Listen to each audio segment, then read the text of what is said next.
Ukraine's drone army keeps striking Russia's supply chain, with the crew often abandoning the equipment at the first sight of a FPV drone.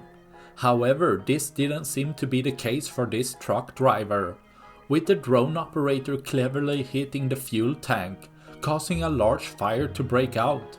The driver seems to think he can outdrive the fire, as he keeps going for a while before stopping.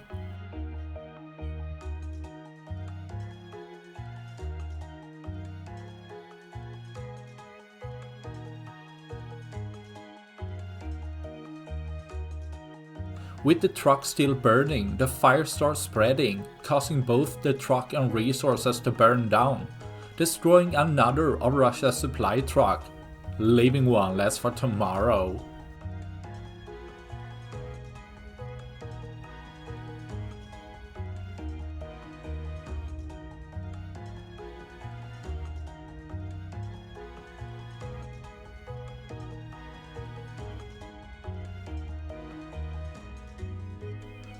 That's all I had for this video.